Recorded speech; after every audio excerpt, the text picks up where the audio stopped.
You co-wrote an opinion piece that ran in the Washington Times. It was titled, "America May Soon Face Unlimited Illegal Immigration." Now, is that what I mean, you're saying in your first question, that's what a Biden administration wants, is unlimited illegal immigration, right?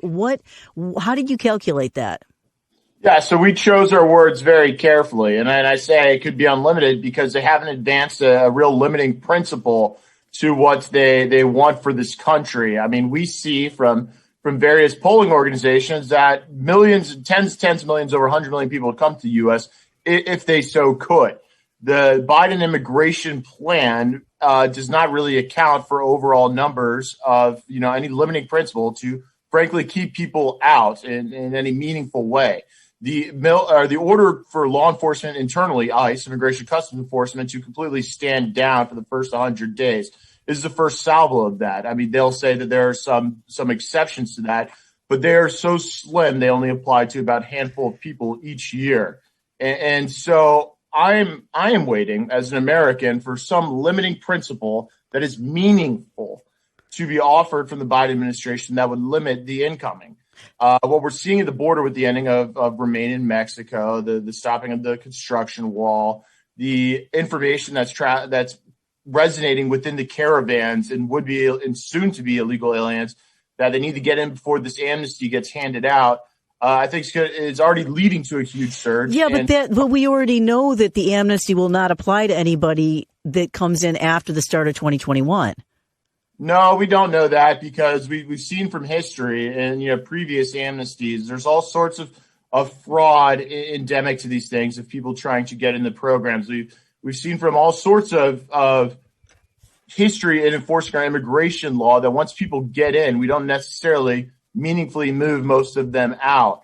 And so when they come in, I don't think just because the total amnesty may not legally apply to them, that means they're going home. Functionally, I think it means we're still going to have a large amount of legal immigrations in our next class for the next amnesty. That's what amnesties do. They set up people for the next amnesty. Let me ask you this. You said that the Biden plan does not limit incoming immigration. I guess it's redundant in any meaningful way. There's no limits. What would be a meaningful limit? What do you mean by that?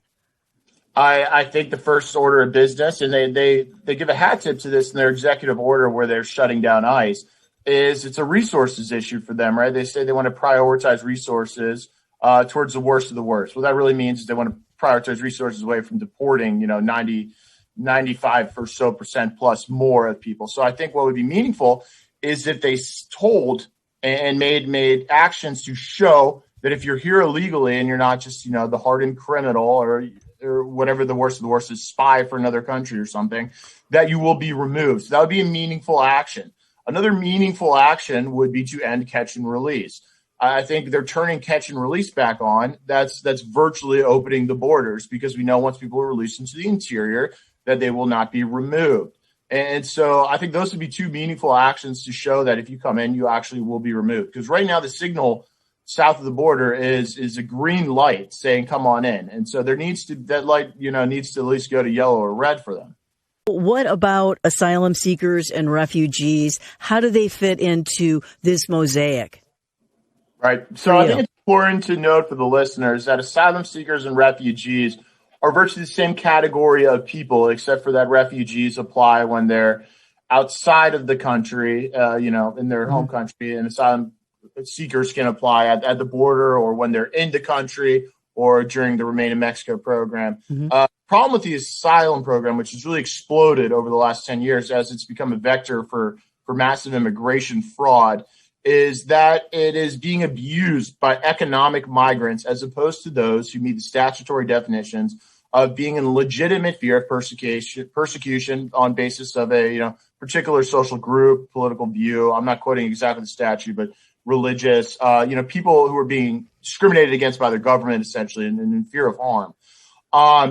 And that's not what we're seeing play out. So for the asylum program, what the Trump administration has done is take some steps to try to reform that process to get kind of the fraud out.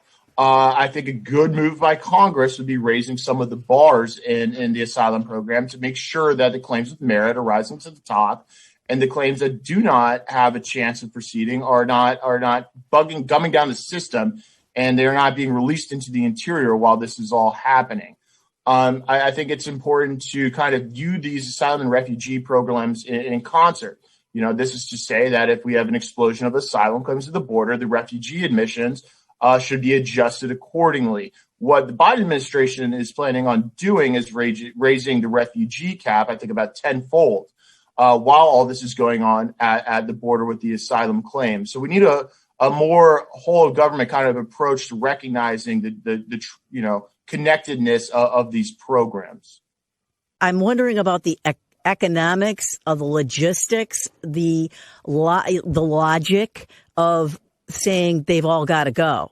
They're rooted here, aren't they, Mike Howell? Well, some, have been here for a long period of time. Some not so much. Some have had children here that have, used our birthright citizenship. The ability for people who have kids who are legally in the country have kids, their children become legally. It's a wrong interpretation of the Constitution in my mind, in the Heritage View's mind, and it needed to be corrected, and it hasn't been. But that's another thing adding to, illegal aliens when they come to this country, having more roots and making it more difficult. But in terms of, the issue of what do you just remove them all? I will say that ICE needs more resources. I mean, I think last year we removed a little under 200,000.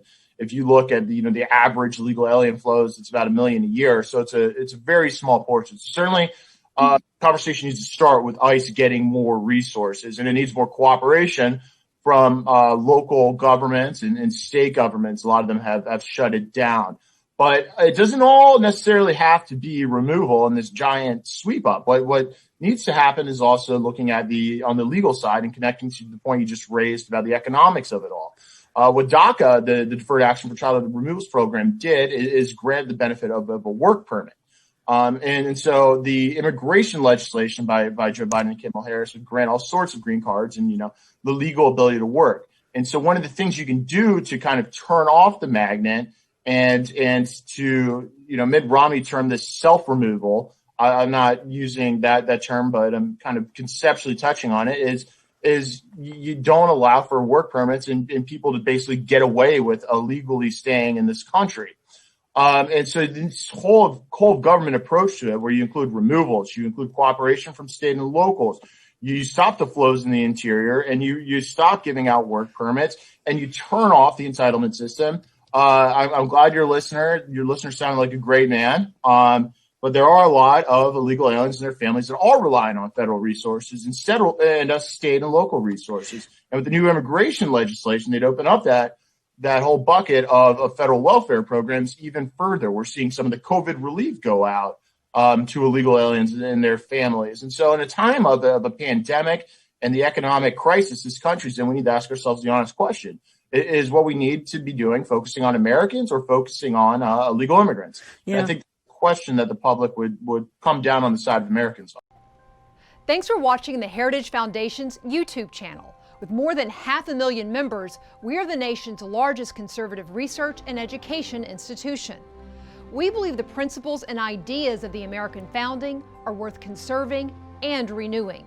Please help us further our mission by subscribing to this channel and sharing our videos with your family and friends.